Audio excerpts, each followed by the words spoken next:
오늘은 살색 말고 살인이라는 제목으로 하나님 말씀을 나누겠습니다. 오늘은 십계명의 제 6번째 계명인 사람을 향한 계명 중에서 부모 공경 다음으로 살인하지 말라라는 계명입니다. 사람을 향한 계명들은 그 뜻을 모를 수 없을 정도로 아주 명료합니다. 살인하지 말라는 계명도 마찬가지입니다. 문장 자체로 놓고 보면 너무 간단하죠. 그리고 우리는 대부분 사람을 죽이지 않았습니다. 물론 제가 여러분 인적사항을 잘 모르지만 혹시 안 계시죠? 내 부모를 공경하라 라는 계명에는 뭔가 찔릴 수 있습니다. 부족한 것 같고 여전히 좀 못해드린 것 같아서 이 계명은 아마 한없이 부족할 겁니다. 하지만 살인만큼은 정말 소수에게나 해당하는 그런 계명일 것입니다. 다른 계명들은 어떨지 몰라도 살인하지 말라는 계명만큼은 내가 지금까지도 잘 지켜왔고 그리고 아마도 앞으로도 거의 어기기가 어렵지 않을까 싶습니다. 물론 살인에는 고의 살인만 있는 것은 아닙니다. 실수로 저지를 수도 있어요. 소위 과실치사라고 하죠. 고의는 아니지만 실수로 사람을 죽게 했으니 물론 넓게 보면 살인에 해당합니다. 그리고 군인으로서 전쟁터에 나가게 되면 어쩔 수 없이 문자 그대로 보자면 살인을 저지를 수밖에 없습니다. 오늘은 왜 하나님께서 살인을 금하셨는지, 그리고 왜 이것이 세상을 살아가는 이들에게 자유를 줄 수 있는지를 한번 나눠보려고 합니다. 먼저 본문에서 살인하다라는 동사는 히브리어로 라차흐라고 합니다. 굳이 영문으로 표기하자면 RSH입니다. 뭔가 머리 글자만 모아둔 것 같죠? RSH. 참고로 말씀드리자면 이 구약의 언어인 히브리어는 글자, 영어로 말하면 알파벳, 히브리어는 알렙베트, 김멜 이런 식으로 나가는데요. 근데 히브리어는 글자가 자음만 있습니다. 영어는 알파벳 안에 모음이 다 들어있잖아요. 근데 히브리어는 그렇지 않아요. 그래서 이 히브리어 자음에다가 점이라든가 짧은 선을 그 위아래 특별한 위치에 붙여서 모음으로 삼습니다. 라차흐라는 단어는 구약 성경에서 40번이 넘게 등장합니다. 어떤 주석에는 46번, 또 어떤 주석은 47번이라고 말을 합니다. 살인하다라는 뜻의 단어는 몇 가지가 더 있어요.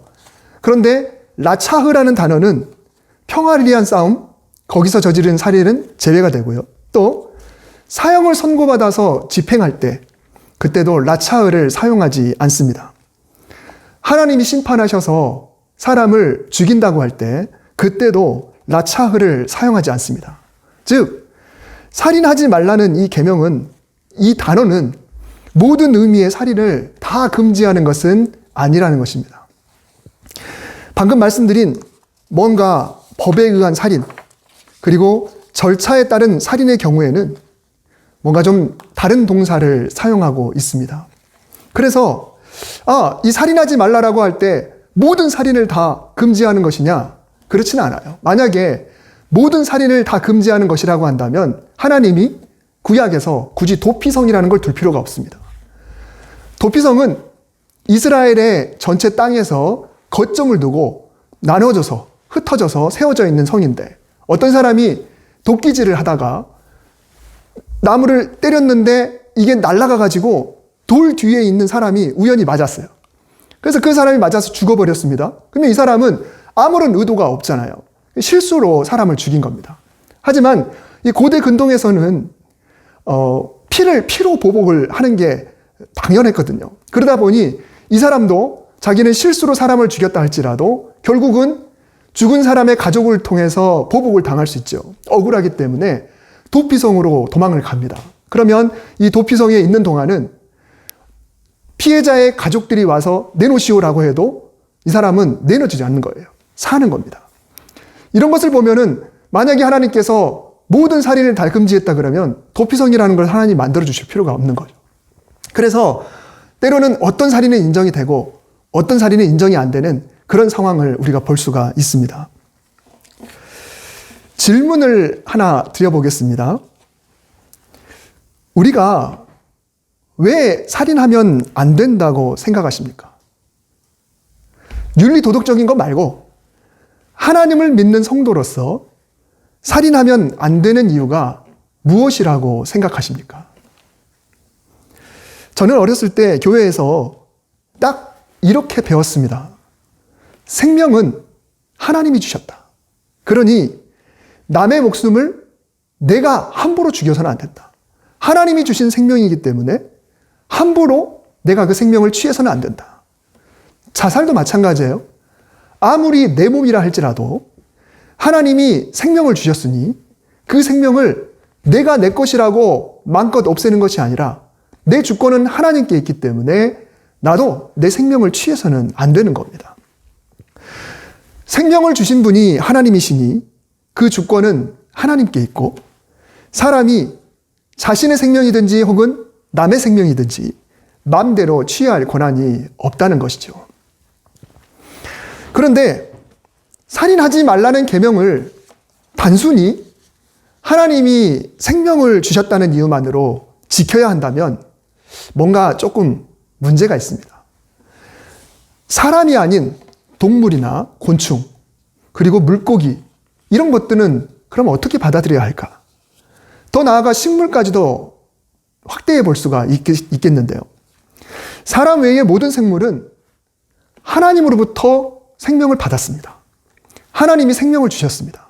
그러면 만약에 사람을 죽이지 말아야 되는 이유가 하나님이 생명을 주셨기 때문에 취하지 말아야 된다라고 접근한다고 한다면 다른 동물들, 다른 짐승들은 그러면 어떻습니까? 그들도 하나님이 주신 생명인데 그러면 우리는 그들을 죽여서는 안 된다라고 똑같이 적용해야 되는 걸까요?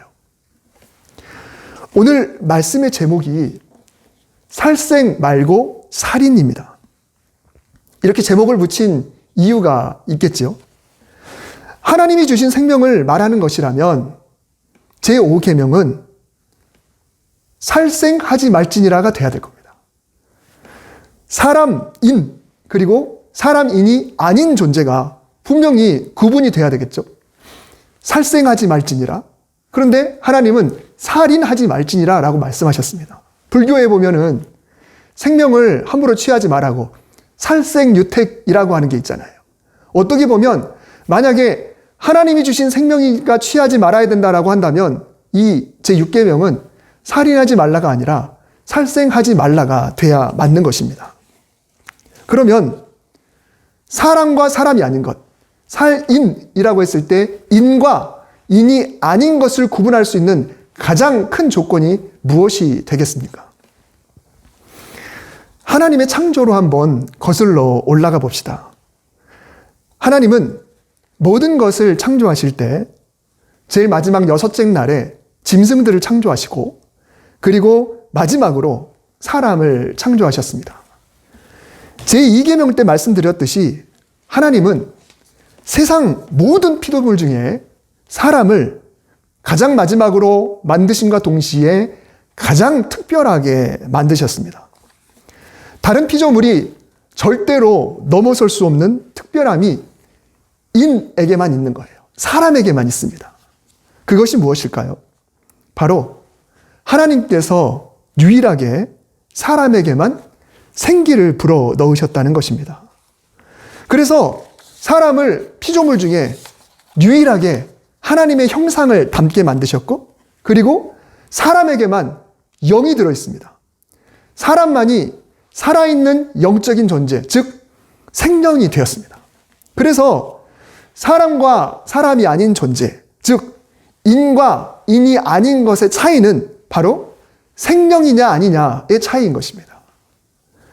그러므로 살인하지 말라라는 명령은 물론 1차적으로 생각할 때는 육신을 죽이지 말라라는 계명으로 우리가 적용할 수 있겠지만 몸을 죽이지 않았다고 해서 나는 절대로 6번째 계명과 상관없다라고 생각해서는 안 되는 것입니다. 왜냐하면 사람만이 가지고 있는 독특한 것, 그 영혼, 내가 육신은 죽이지 않더라도 내가 누군가의 영혼은 충분히 죽일 수가 있다라는 것입니다. 예수님께서 이 계명을 어떻게 말씀하셨는지를 보면 왜 6번째 계명이 몸이 아니라 영혼에 대한 것인지를 우리가 확인해 볼 수가 있습니다. 마태복음 5장은 산상수훈이라고 합니다. 산 위에서 가르치신 말씀이에요. 갈릴리사에서 사람들이 예수님께 많이 모여드니까 예수님께서 이 사람들에게 말씀을 전하기 위해서 일부러 산의 약간 높은 곳에 앉으셔서 아래를 향하여 말씀을 전하셨어요. 우리가 잘 알고 있는 팔복, 심령이 가난한 자는 복이 있나니라로 시작하는 그 팔복부터 해서 산상수훈이 시작되는데, 이 팔복을 마치고 난 후에는 예수님께서 계명들, 특별히 사람과의 관계 속에서 지켜야 될 그 계명들을 예수님이 다시 한번 해석을 해줘요. 왜냐하면 그들이 사람과의 관계 속에서 지키고 있는 계명들이 있는데 그 계명을 하나님의 참 뜻대로 지키지 못하기 때문에 예수님은 그 계명 속에 담겨 있는 하나님의 참 뜻을 다시 한번 가르치고 싶었던 것입니다. 마태복음 5장 21절에서 22절을 한번 보겠습니다. 옛사람에게 말한 바 살인하지 말라. 누구든지 살인하면 심판을 받게 되리라 하였다는 것을 너희가 들었으나 나는 너희에게 이르노니 형제에게 노하는 자마다 심판을 받게 되고 형제를 대하여 라가라 하는 자는 공회에 잡혀가게 되고 미련한 놈이라 하는 자는 지옥불에 들어가게 되리라. 예수님은 이 말씀을 하실 때 유대인들이 이미 십계명을 잘 알고 있다는 것을 전제로 말씀하십니다. 유대인들은 십계명을 철칙으로 여기고 있는 사람들이죠. 그리고 그들은 나름대로 문자적으로 이 계명을 잘 지키고 있다고 생각하고 있을 것입니다. 그런데 예수님께서 보실 때 이들이 직접 살인을 저지르지 않으면 그것으로 6번째 계명을 잘 지키고 있다라고 오해하고 있다라는 것을 예수님께서 아셨어요.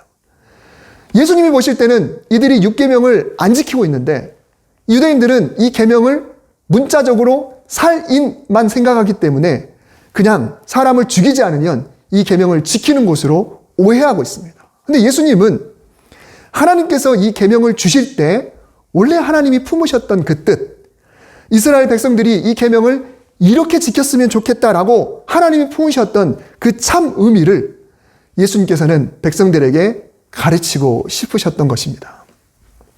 예수님은 이 계명을 제대로 짚으셨습니다.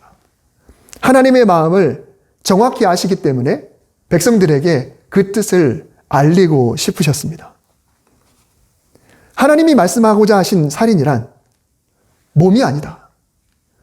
살아있는 사람의 영을 죽이는 일이다. 살인이란 형제에게 노하는 것이다. 즉 성내는 것, 화내는 것은 살인이 된다.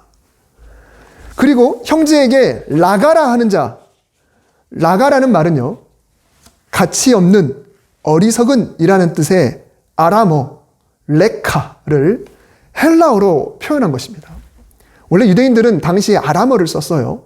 그게 그들의 일상 언어였습니다. 패션 오브 크라이스트라는 영화를 보면 아람어를 고증해서 아람어로 대화가 이루어지고 있습니다. 물론 당시에 이 로마 통치하에 있는 그 문화권은 헬라어가 공용어였지만은 유대인들은 그들만의 아람어로 대화를 했었어요. 그래서 아람어 레카를 헬라어식으로 표현한 게 바로 라가예요. 라가는 이런 뜻입니다. 속이 빈 사람. 설교 중에 좀 험한 말을 해서 죄송한데요. 돌대가리, 헛된 사람, 가치 없는 사람이라는 뜻입니다. 그래서 유대인들이 상대방을 경멸하거나 욕할 때 썼던 말이 바로 라가입니다. 우리나라 사람들이 누군가를 욕할 때 쓰는 말들이 많이 있잖아요. 근데 유대인들에게는 라가가 그런 말이었어요. 이렇게 말하면 예수님은 살인이다라고 말씀합니다. 그리고 형제를 미워하는 것마저도 살인이다라고 예수님은 말씀하셨습니다. 인간은 생명입니다. 영적인 존재입니다. 몸이 아무리 약하고 병들어도 늘 좋은 말과 좋은 이야기 그리고 칭찬과 격려를 통해서 영이 건강해지는 사람이 있는 반대로 몸이 아무리 건강해도 누군가의 말로 인해서 영이 상해버리고 약해지는 경우도 있습니다. 다음 소이라는 영화가 있어요. 실화를 바탕으로 하는 영화입니다. 이 영화 속에서 특성화고를 마치고 좋은 성적을 가지고 어떤 이름 있는 기업에 이 학생이 들어갔어요. 근데 막상 가보니까 그 이름 있는 기업에 하청에 하청되는 그런 기업이고 그리고 전화 상담하는 그런 자리였던 거예요. 처음에는 정말 밝은 얼굴로 그리고 기대하면서 이 일을 시작했습니다. 하지만 우리도 알다시피 악성 민원자들 있잖아요. 그래서 폭언을 듣기 시작하면서 계속 너무너무 심한 그런 말들을 듣다 보니까 점점 웃음을 잃어가고 그리고 직장 상사들도 당연히 그냥 있는 일인 것처럼 위로하기는커녕 무조건 다그치고 베테랑과 같은 상사들도 그런 폭언을 듣고 영혼이 무너지고 소위 우리가 멘탈이 붕괴됐다는 표현을 하잖아요. 그리고 기업은 의도적으로 그냥 몇 개월 부려먹다가 본인들이 지쳐서 나가 떨어지면 보상 안 해주고 또 다른 사람을 채우는 그런 부조리가 나오는 영화입니다. 굉장히 불편한 영화죠. 결국 그 밝은 얼굴이 표정을 잃어버리고 마치 영혼 없는 사람처럼 그리고 얼빠진 사람처럼 일하다가 결국에는 스스로 목숨을 끊어버리는 내용입니다. 그래서 이 영화에서 형사역을 맡았던 베두나 이 배우가 왜 이런 일이 벌어지는지를 추적을 해요. 이 자살 사건이니까. 그러다가 이 아이가 얼마나 힘들었을까? 얼마나 이 영혼이 힘들었을까? 그리고 이 회사는 왜 이렇게 했을까? 이런 것들을 겪으면서 소위로 이 주인공이 소위인데 소위로 이 사건이 끝나고 다음 소위는 없었으면 좋겠다. 다음에도 또 이런 소위 같은 애가 없었으면 좋겠다라는 그런 의미로 영화 제목이 다음 소위입니다. 여러분, 아마도 여러분들도 누군가에 의해서 영혼이 망가지는 경험들을 아마 해보셨을 것입니다. 여러분 보시기에 제가 굉장히 파이팅이 넘치죠. 활기차죠. 제 아이디가 우짜고예요. 영문 소문자로 WOOZZAGO 소리 나는 대로 읽으면 우짜고입니다. 이것이 거의 좌우명이에요. 제가 아주 어렸을 때부터 지어놓은 저의 아이디입니다. 그 정도로 저는 화이팅이 넘쳐요. 웬만해서는 마음이 무너지지 않습니다. 아주 그냥 긍정적인 마인드로 살아가고 있습니다. 그런데 예전에 한번 말씀드렸지만은 제 인생에서 가장 힘들었던 한 해가 있었습니다. 초등학교 6학년 때 소위 학교 폭력을 당했어요. 그렇다고 막 많이 맞고 그랬던 건 아니에요. 제 바로 위에 형과 저는 1살 차이인데요. 5학년 때까지는 형이 같은 학교에 다녔는데 이제 졸업하고 6학년이 되니까 형이 없잖아요. 그때부터 문제가 생겼습니다. 그래서 형의 그늘이라는 것이 이렇게 대단하구나라는 것을 제가 뼈저리게 느꼈습니다. 같은 마을에 사는 친구가 주축이었고요. 그리고 그 패거리들로부터 어려움을 겪었습니다. 같은 마을에 있다 보니까 당시에 목회하시는 부모님의 아들로서 이 일을 드러내지 못했습니다. 그리고 차마 부모님께도 말씀을 드리지 못했어요. 산을 넘어서 학교에 등교하는데 혹시라도 그 친구와 마주쳐서 같이 가게 될까봐 일부러 시간을 피해서 갔던 기억이 있습니다. 굉장히 힘들었습니다. 그래서 한 마을에 살고 있는 여학생들이 보다 못해서 저희 부모님께 알렸는데 한동안은 좀 잠잠해지더니 나중에는 저더러 고자질쟁이라고 제가 이런 게 아니고 여학생들이 이러는데 마치 제가 이런 것처럼 고자질쟁이라고 하면서 나중에 더 공격을 했습니다.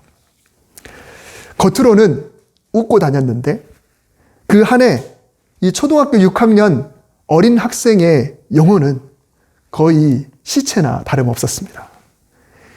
물론 저는 이미 오래전에 그 아픔을 다 극복했어요. 지금 그것 때문에 힘들어하거나 그렇진 않아요. 하지만 아직도 그 친구들 주도했던 2명의 이름을 잊지 않고 있습니다. 때로는 지금 언제 어디서 뭐라고 살고 있나 궁금하기도 합니다.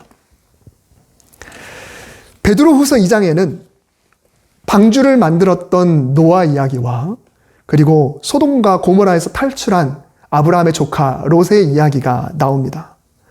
두 이야기의 공통점은 악한 자들에게 초자연적인 징계가 내려졌고 그리고 노아와 롯은 하나님이 건져내신 것입니다. 노아 때는 불로, 그리고 롯의 때는 노아 때는 물로, 그리고 롯의 때는 불로 하나님이 멸망을 시키셨습니다. 그런데 노아와 롯을 건져내신 이유를 이렇게 표현했습니다. 무법한 자들의 음란한 행실로 말미암아 고통당하는 의로운 롯을 건지셨으니 이는 이 의인이 그들 중에 거하여 날마다 저 불법한 행실을 보고 들으므로 그 의로운 심령이 상함이라. 노아와 롯의 몸은 멀쩡합니다. 하지만 심령이 상한다. 다시 말하면 영혼이 죽을 수 있는 상황이라는 거예요. 즉 살인당할 상황인 거예요. 살생이 아니라 사람이기 때문에, 생명이기 때문에 그 심령이 죽음을 당할 위기에 처해 있자 하나님은 내가 이들을 살려야겠다라고 생각을 하신 겁니다. 예수님의 말씀처럼 형제의 심령을 상하게 하는 이들에게 물로 그리고 불로 하나님이 징계를 내리신 것입니다. 하나님은 이 6번째 계명을 통해서 우리 모두가 사랑하기를 바라셨습니다. 백성들을 보호하시려고 이 계명을 주셨습니다. 너 살인하면 안 돼 라기보다는 사람을 사랑하자. 이 사람을 향한 계명들은 다음 주에 나올 간음하지 말라는 계명도 그렇고 그 뒤에 나오는 계명들도 그렇고 다 사랑에 대한 하나님의 가르침이에요. 서로 사랑해보자. 서로 사랑해보자. 살생이 아니라 영혼이 살인당하지 않게 하시려고 엄중한 계명을 내리신 것입니다. 누군가가 자살했다 칩시다. 그러면 자살하는 그 단계에 이르기까지 한 번에 선택하지 않고 아마 스스로의 영혼을 점점 죽여가는 그런 단계를 거쳤을 겁니다. 단번에 그런 사람은 없을 거예요.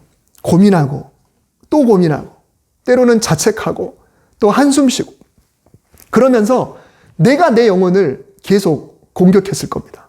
그러다가 결국은 자기의 목숨까지 끊어버리는 거죠. 오늘 말씀을 통해 우리는 3가지를 주의했으면 좋겠습니다. 첫째는 누군가의 영혼을 절대로 상하게 하지 마시기 바랍니다. 소외시키지도 말아야 합니다. 이게 6번째 계명을 어기는 것이 됩니다.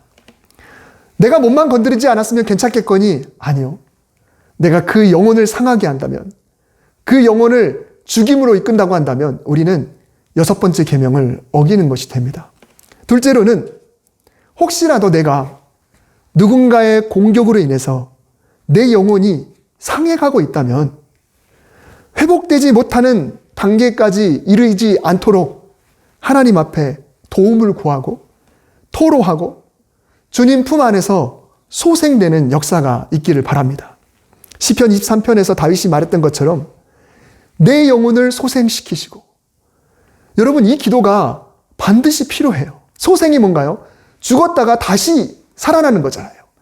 우리의 영혼이 아주 죽어버리기 전에 하나님께 주님 내 영혼을 소생시켜달라고 그렇게 기도할 수 있어야 되는 것입니다. 3번째로는 나 자신의 영혼을 스스로 약하게 만들지 말아야 합니다. 내가 내 영혼을 죽이지 말아야 합니다. 어떤 일이 있어도 영혼을 칭찬하고 북돋워주고 격려해서 내 영혼이 살아날 수 있도록 해야 됩니다. 그래서 시편 42편에 고라자손의 시인데요. 내 영혼아 네가 어찌하여 낙심하며 어찌하여 내 속에서 불안해하는가? 너는 하나님께 소망을 두라. 그가 나타나 도우심으로 말미암아 내가 여전히 찬송하리로다. 지금 내가 하나님이 내 코에 불어넣어 주셔서 내 안에 가득 차게 된 내 영혼에게 이야기를 하는 거예요. 너 왜 그렇게 낙심하니? 너 왜 이렇게 불안해하니? 너는 하나님께 소망을 두고 다시 일어나야 되지 않겠어? 라고 내 영혼이 죽지 않도록 계속해서 격려하는 그런 말을 해야 된다는 거예요. 여러분, 여러분의 영혼이 강건하기를 주님의 이름으로 축복합니다. 아무도 살인하지 말고, 또 누구에게도 살해당하지도 말고, 내 영혼을 스스로 강하게 만드는 그런 복된 여러분들이 되시기를 바랍니다. 그래서 요한 3서 말씀처럼 내 영혼이 잘된 같이, 내 영혼이 잘된 같이 범사도 잘되고 강건한 그런 은혜가 우리에게 있기를 바랍니다. 이 6번째 계명을 통해 우리에게 다시 한번 살아나는 은혜, 그리고 내 주변 사람들을 더 사랑할 수 있는 그런 은혜로운 성도들 될 수 있기를 주님의 이름으로 축복합니다. 기도하겠습니다. 사랑이 많으신 하나님, 우리는 본의 아니게 누군가의 심령을 상하게 하고 또 누군가에게 내 심령이 상하게 되는 그런 아픔들을 겪어왔습니다. 주님, 이 6번째 계명을 통해 하나님의 뜻이 무엇인지를 깊이 깨닫고 영혼을 사랑하고 더욱더 사랑하고 그 영혼을 소생시키기 위해서 애쓰고 또한 우리의 영혼도 살아가기 위해서 우리 스스로를 격려하고 하나님께 소망을 둘 수 있도록 주여 인도하여 주시옵소서. 주님, 우리에게 자유와 기쁨과 생명을 주시고자 살인하지 말라는 계명을 주신 줄 믿사오니 이 계명을 통하여 우리의 사랑이 더 풍성해지게 하여 주시옵소서. 예수님의 이름으로 기도드립니다. 아멘.